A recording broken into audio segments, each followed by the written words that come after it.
This is the PR Bunker podcast. You don't have to be the loudest person in the room to build a powerful network. This episode, Wendy Caverly, founder of Crusaders, breaks down her personality-driven system for relationship farming. 4 objectives. Introvert or extrovert, it works.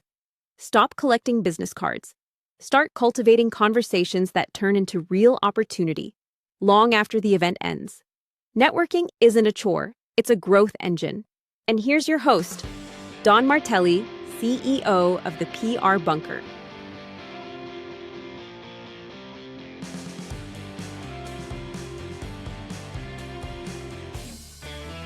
What's up, folks? Welcome back down to the PR Bunker. Today's conversation is going to be an interesting one because rarely do I meet people that can match my intensity with networking, but my gal Wendy here has got me 10 times over. Wendy, thank you for joining me here at the PR Bunker. I'm looking forward to telling your story, geeking out about networking and kind of getting into it. But welcome to the show. Excited to be here. I love sharing my passion and purpose in connecting people.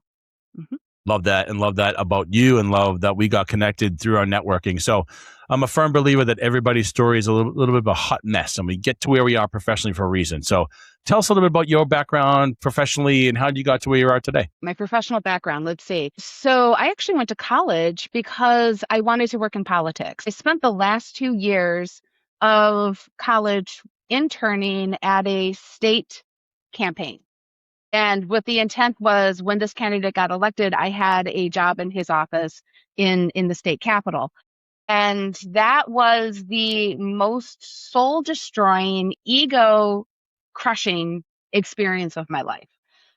So what happened by the end of that experience is I am 3 weeks away from graduating college. The candidate didn't win. So here I am, about to be a college graduate with absolutely no prospects. I have no idea where I'm going. 20 years later, the hindsight is that is actually what drove me into the self-reliant, self-employed route. I'm comfortable talking to strangers.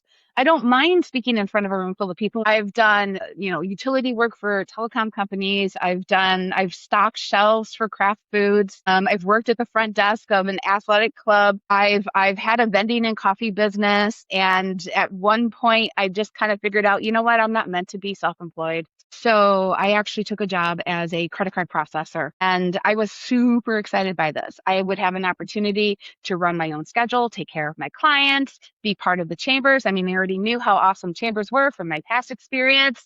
And yeah, I did it. I jumped in feet first.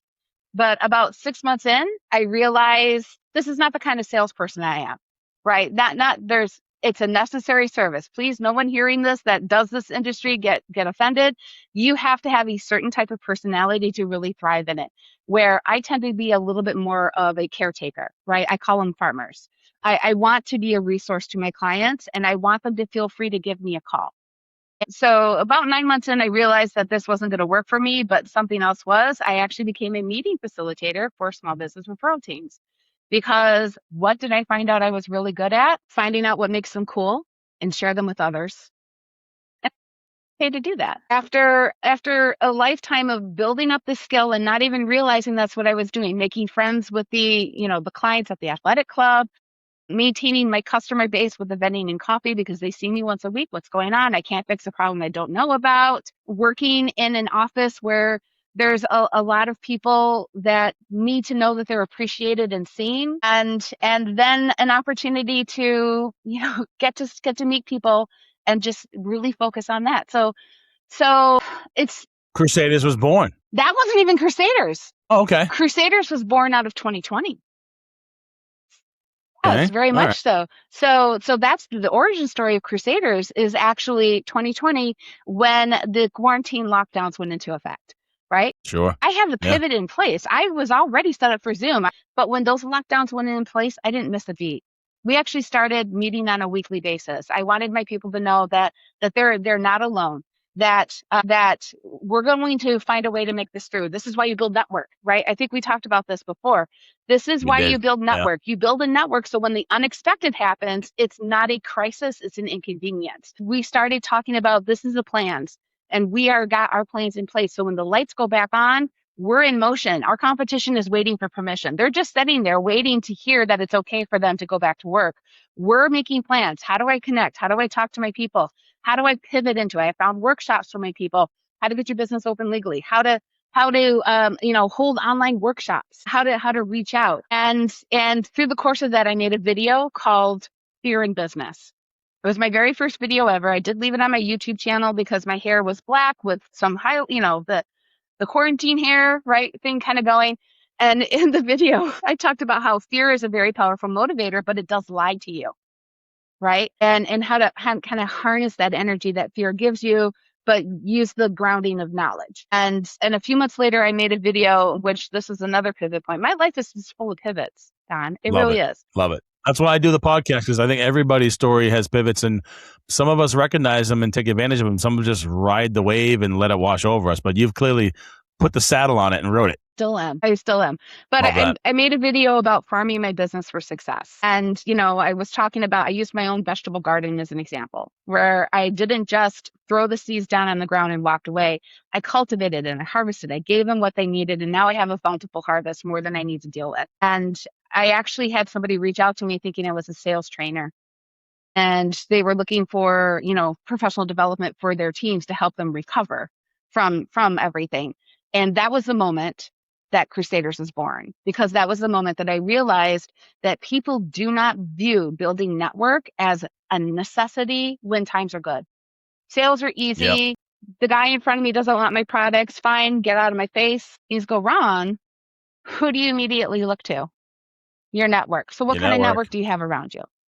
Mm-hmm. Yeah. I mean, I've got folks that are in my network that I won't hear from them ever, but every 6 months, hey, Don, hope all is well. Here's what I need from you, basically. And I'm like, hey, buddy, thanks, but I'm not available for that particular time. But if it's the person that calls me once a week just to shoot the shit, what's going on, man? How's the kids? Hey, I saw you went to the Celtics game. How'd that go? Oh, man, I saw you on the podcast with Wendy. That was really cool. And all of a sudden, if they haven't asked, I'm like, hell yeah, dude. I'm happy to help you out. And you're right. I mean, and most people just don't see this, which is why I want to have you on the podcast, because we think very much alike. You building an asset here for your business, not just a bunch of sneaky business cards are going to sit in your desk drawer all day long. These are real people. But so talk to me so if I'm out there struggling with this, right? And I'm like, man, I need a Yoda to help me do this. And so how does Crusaders get into my mix and help me with the infrastructure around networking? Kind of walk me through what you sell, but without selling. Most people don't even recognize networking as a separate skill set. They think it's part of marketing or selling. And when the reality is it's an activity that actually, that's actually a pet peeve of mine. I don't even like the word networking. Networking is an activity. It's an ing. That would be like me saying I'm running or I'm eating. But if I don't know why I'm running, how can I accomplish the goal I'm attempting to accomplish? Running to lose weight is a very different style of running than running away from a bear. I live in East Tennessee. That's a possibility, by the way. Valid. Different skills. So that's what I actually help people with. I've created a repeatable process that is based on their personal personality. So if you are an introvert, you can still be a successful networker. There is more than one way to accomplish your goal. We were talking about pivots. I mean, the people who can pivot are still moving forward, even if it's lateral for a little bit. So that's what Crusaders actually offers. It offers a structured framework of skills and strategies based on individual personalities that helps people accomplish the necessary goals. There are 4 objectives we all need. We all need to maintain relationships, spot and leverage new opportunities, attract mentors and collaboration partners for bigger rooms, and a measurable action plan so we are productive, not busy, and we minimize our frustration, celebrate successes. And through the lens work of this, you're farming relationships, foraging opportunities, fishing for growth, and you're hunting. Your action plan is your hunting strategy. And then, so if people recognize that these are the 4 goals I'm attempting to accomplish, all of a sudden, those random events are no longer random. They have a battle plan to them that you can plan. You can reverse engineer the outcome that you want from attending the event because you already know why you're there. You're not just there holding a drink and a business card, hoping that someone will say, I got $1 million for you. Would you like it? Because the honest answer is networking events might feel salesy, but there's not a single person there who's there to buy. If everyone in the room is there to sell and no one's buying, it's just a bunch of people screaming at each other. Yep. That's where connection comes in. That's where that pivot of the mindset is. My goal might be to make a sale and pay my bills, but I can beat my head against this wall, or I can knock on the window and say, hey, do you need anything? Hey, you want to grab coffee? Mm-hmm. So it really is about giving yourself that measurable action plan so you can see that you're making progress, even if it feels as if you might be wasting your time. Like, and that's the first thing. You got to shift your mindset. That is it. I'm not collecting cards. I'm not, making sales calls. I'm collecting conversations, because when you collect a conversation and you have a sincere one, the beautiful thing is it often turns into not necessarily an opportunity, but it turns into another conversation without another event. Correct. It's word of mouth. I mean, it's the best marketing channel we'll ever have. And one of the things we mentioned just to you when we spoke, but a lot of folks would say, hey, Wendy, nice to meet you. My name is Don. I do these things for these people, versus saying, hey, Wendy, you know what? I love meeting executive directors for nonprofits in New England that struggle with communicating more effectively to their donors with the impact stories of their mission. I'm the guy that comes in, identifies those stories, and tells them through a multi-channel approach. It's a much different mentality. So I'm planting the seed of, this is who I want to meet. I want to solve these problems by doing these things.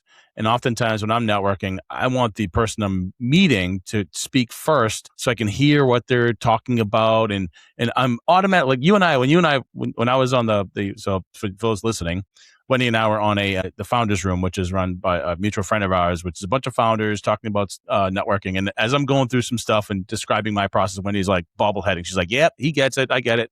We've had a call since then and we think alike. And it's so hard to not pitch.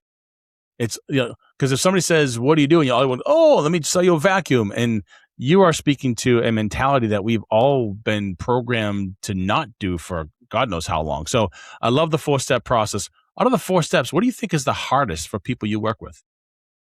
Actually, it depends on their personality style. I mean, because there are some people that they're really good farmers, which means they like to see the same people on a consistent basis. So there are actually different networking activities involved in each landscape. I think the one that's probably hardest is that measurable, that action plan, where, they haven't been taught that networking is a separate skill. They haven't been taught how to do it. They've been told to do it. You need to network. I need more business. Network. I need to talk to people. Go network. So I've literally been in rooms where people are like, well, somebody told me to be here, so that's it.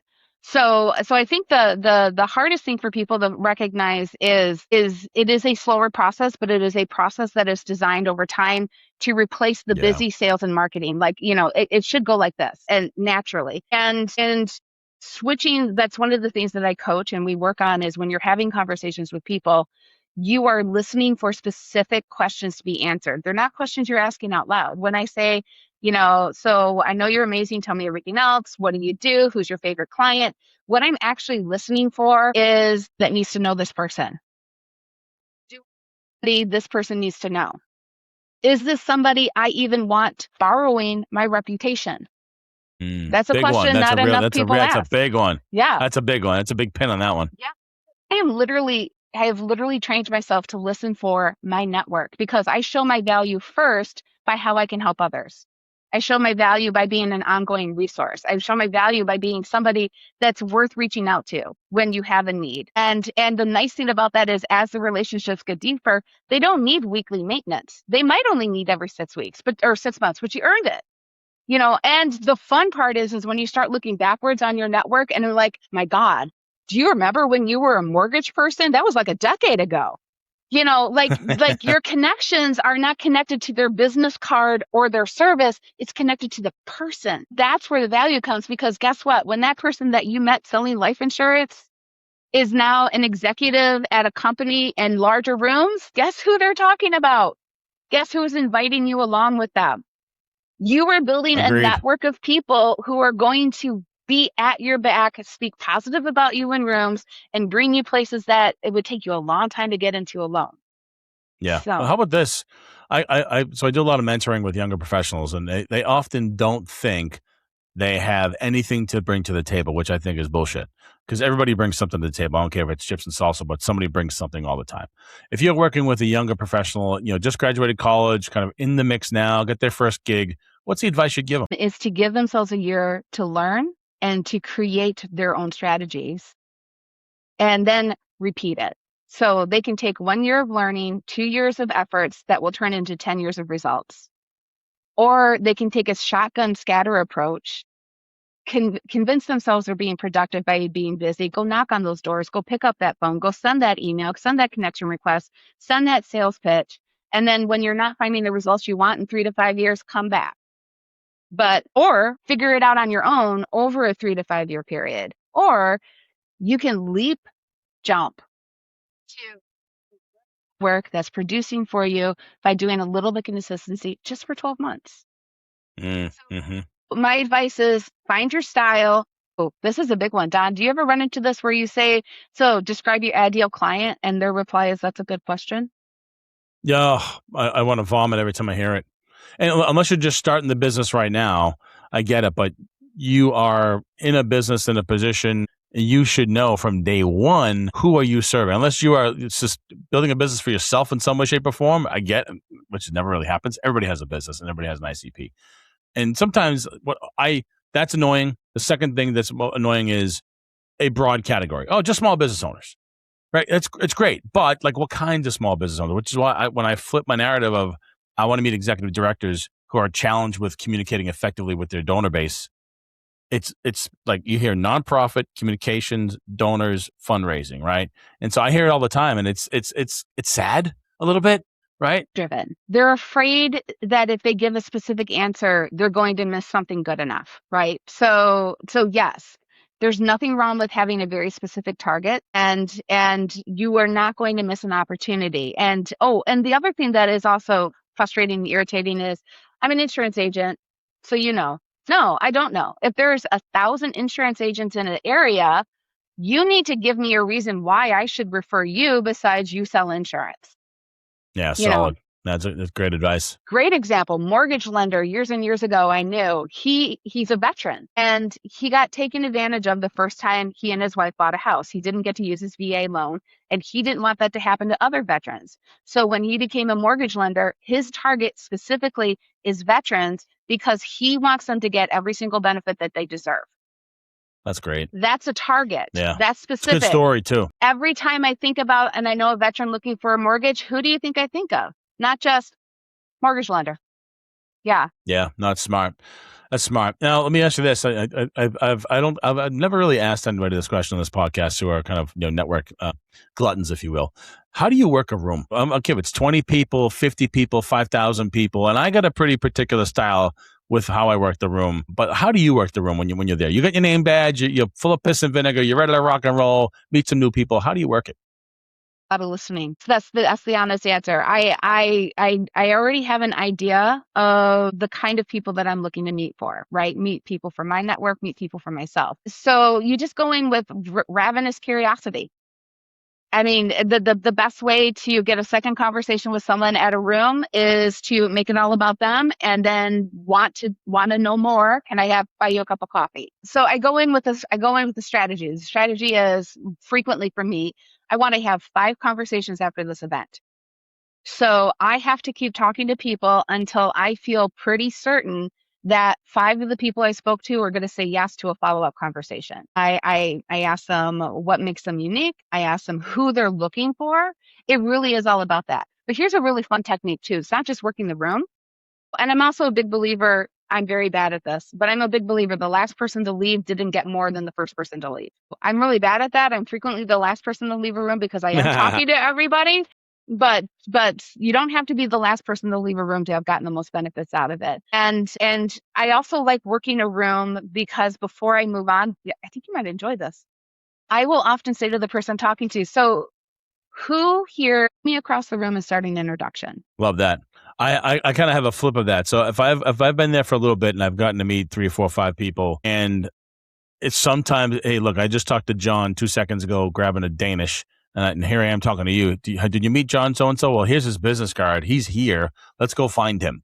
And like literally in the room, make the match. And the other technique I'll use is where there's food and there's coffee and water. You hang around that thing like a seagull at the beach because everybody's going over there. You're like, oh, you try the coffee? Oh, Don Martelli, nice to meet you. Oh, yep. Then you just kind of spark up a conversation because, I remember back in my 20s, I hated going up to somebody cold. You'd be like, oh my God, I'm going to shit my pants. Like I feel so awkward and so uncomfortable. But once I realized everybody's there to talk to other folks and you're approachable and you go in with the help first mentality. And so it's picking around the right room. And it depends on if it's, when I went to HubSpot a couple of years ago, it's 5,000 people in that room, right? It's hard to work that room, which is why I kind of seagulled my way over to the coffee. But if it's a room of 30 people, making some live connections and asking the question you just asked me is super smart because you're automatically thinking, I want to help you. You can help me. And you're already getting the conversation up to a good start. Well enough, but this is my Wendy is thinking and got a great idea movement. So I'm down here going like this. There's a difference between how to work a room and how to master a room. A room actually knows enough people in it that people will notice they walk up to you and then they want to know who you are because everyone seems to know you. Yeah, especially if you feel you're the Pied Piper. And when you go to a networking event, if you ask 15 people to join you there and maybe 7 or 8 come, you're bringing your cohort with you and you're making some connections. It's almost like I got a golf thing on Saturday. I'm going to bring 3 of my buddies who don't know each other, but there's some good networking and over 4 hours of golf and 25 beers. We're going to have some conversations. So like you bring your cohort with you. Host a connection event that started out as a golf outing for that very reason. Like people would be like, oh, I don't golf. I'm like, but golf has nothing to do with this. You want to talk to these people, get your butt in the cart and spend 5 hours bonding with them. What is that? And then once again, we speak the same language. I was at an event last week in Michigan. I'm not even a member of that organization. I brought 3 guests. Love that. You should come with me. This is an amazing event. This is a room full of people who want to talk. So let's get you some new conversations. It really is not hard. I think we mentioned that too in the past, where a lot of this is common sense and a lot of it is just forethought, but it's not rocket science. It really is intent, strategy, and consistency. Yeah. Is that what you say, if somebody who's working with you, and I'd love to kind of get into the mechanics of that too, kind of what that looks like. But, from day 1 to day 60, whenever it happens to be, what's the unlock for them working with you? Is always awareness of themselves and their own personal style. So for that purpose, I have an assessment that I developed that we talked about those 4 objectives. It actually measures how comfortable and instinctual they are in each of those landscapes. So, how do you like to connect is what it is. So how do you like to connect? The first thing you need to do is awareness gives you control. So right out of the gate, a lot of times that they find that suddenly gives them power. Like, that's why I like that. That's why I shy away from that. Oh, I should do more of that because it's what I'm good at. So that 0 to 60 starts with the assessment and the awareness. And a lot of times it starts with also who are you looking for? Because you can't hit a target you don't know. Are you in the rooms with those people? So what they find over the first 60-day period is not only do they have this awareness and this knowledge of how they navigate effectively, they're also aware of the things that they might not be doing that they should because they don't like it. So I don't like spreadsheets. I know it, but I have to be a grown-up business person, suck it up and do it buttercup. And then it also, once they figure out who their targets are, they can then decide where are those targets and put themselves in those rooms. Not every room is for every business. Not every single person that you're trying to connect with is in every single room. If you are trying to connect with a decision maker or a business owner, you're probably not going to find them at the chamber mixers because they have employees that do that. So the first 60 days, it empowers them to know that this is something that they have control over the outcome of. It's not random. It's not luck. It's strategy. It's skill, and it's in their control. And then all of a sudden they start to find themselves that as they refine and they hone down, that they feel they're getting better conversations and better opportunities, and it's clearer because it's not anybody anywhere at any time. It's I'm looking for this person in that room for this result. Got it. Now, how often, in terms of engagements with you and your company, is it a 30-day sprint? Is it a full year? I mean, how do people engage from that perspective with you? I would love a year, but I like 6 months because it is something that you have to drift into, right? Most people are not going to networking events on a daily basis. They do have other things that they need to do. So I like that drift the barge back into the right lane. It's bi-weekly. So every other week we have a conversation. I call them the strategy sessions. If it is a full organization working with me, we might throw in some professional development skills. So, once a month we do a giant group meeting where we learn how to do an effective self-introduction, how the 3 questions to listen for, how to navigate a room effectively, networking in pairs, things of that nature. And then each person gets that private one-to-one session. So they actually are getting the attention for them and not the masses. Because like I said, it's personality driven. So yeah, so if it's an individual, like an executive or an owner, it really is that bigger strategy. How do you find those rooms? How do you find the people? If it's like a sales force or an insurance office or a financial advising office, it's let's do a group skill.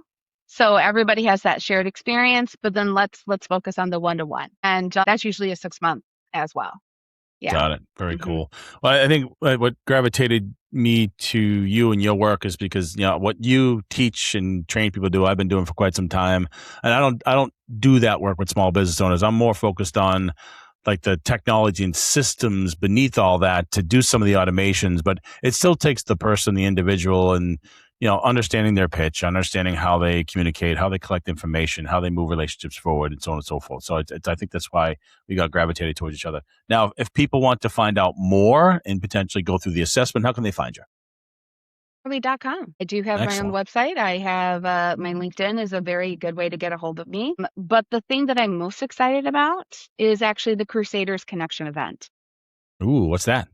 So I host a 1-day event that's actually 2 events in one. And it's that traditional golf scramble. But inside the clubhouse simultaneously, we are running a professional development event where we have world-class speakers come in and deliver a workshop on different topics. But the beautiful draw of this event is it is intentionally organized around connecting the people in the room. Those who come fill out a strategic connection form, which gives me an idea of not just who they are, but what they're looking for and who they want to connect with. And when they check in, they get a card with the name of 3 people in the room that day that I recommend they talk to for their business. Every person in attendance gets a directory with the listings of every single person that was in the room that day, with the encouragement to continue those conversations, that this is a professional connection event, not just a random networking activity. And it's a world-class day. Like, we literally have a VIP mixer specifically for our sponsors the night before. But here's what makes me excited about it. Instead of people going through a 6-month coaching program, I designed it to give people an opportunity to experience the end results of learning how to be strategic and intentional with their connection. And you told me that I could brag, that I could just be wildly audacious. I have decided to turn this into a service that other organizations can hire. So instead of it being a Crusaders Connection event, it's powered by. Where for your chamber, your association, your business, smart. You want to do it's a great client appreciation gift. Actually, it's better than it's a client experience where the reported results have been clients spent more money, hired more services, and referred the people more that were brought. So we're creating it replicatable. And that's what I'm excited about is I can actually, this is my passion. I love connecting people. It is my drug of choice. Have I talked about my drug of choice? Yeah, you just did. And I think if people have been listening for the last half hour or so, they probably know that you and I are both on the same drug. Yeah. I mean, because if I can make an introduction between 2 people that benefits them and they may not have met otherwise, oh, dude, it makes me want to do it again. Yep, so totally. Creating the Crusaders Connection event to be a system that a company can say, hey, we want you to come in and do this for us. I get to do my favorite part, which is make the introductions instead of my least favorite part. I'm sorry, I just don't like sales. Yeah, I know it's a pain in the ass. Nobody likes it at all. Yeah. It's a pain in the ass. So that's what, yes. There are multiple ways for people to learn this skill, to feel more confident, to be more in control, to see those results faster and more consistently. We talked about that. What I love about partnering with you is that business stack of business cards gets too thick to touch base with everybody constantly. So Don helps you create a system where you can maintain those connections without the time consuming that it takes. Because what is maintenance? Maintenance is actually a slow control loss. Big time. Right? Yeah, it's a big burn. So, big burn of time. Right. So how can you maintain as much as possible without sacrificing the new? I can help you with the new. I can even help you maintain some of it, but 10 years in, even I can't maintain my network effectively without help. Don's my help. I want my people to feel like I am the only person who's in their queue on a regular basis, and that every time they call, I pick up the phone, right? And every time they text, I respond. Every time they email, I respond. It might not be, hey, look, I can't get to this right now, but I'm going to get back to it in a second. There's always some yes that I'm getting to at some point. And for me, I didn't realize how important the systemization of networking was up until probably launched my own company, did my own thing when I was the CFO, the marketing manager, the sales guy, and everything else in between. But I always knew that the best marketing I could ever do was networking and just having conversations with the right people and plugging them into the areas of rooms that I know. So eventually the boomerang would come back my way. And it's just the abundance of technology we have at our disposal now. And you can spend no dollars or as many dollars as you want. But it's fascinating how much intelligence floats around your conversations that people forget to collect and use in a much more strategic way. My favorite thing to do every Friday is to have my People Connector Agent Run, which is my LLM I built out that says, here are all the one-on-ones you've done for the last 90 days. Here are 10 people that have talked about looking for these types of folks. You just met 5 new people that can plug into those relationships. It'll automatically create an email to the 2 of them that I'll review and I'll send. And so every Friday, I'm introducing 10 people to 10 new folks, 20 people to 20 new people. And then that creates new connections and the feedback loop I get on that. And I probably maybe spend 5 minutes over the course of a week making that all happen, and it's all automated, but it keeps me fresh in fronts of those people.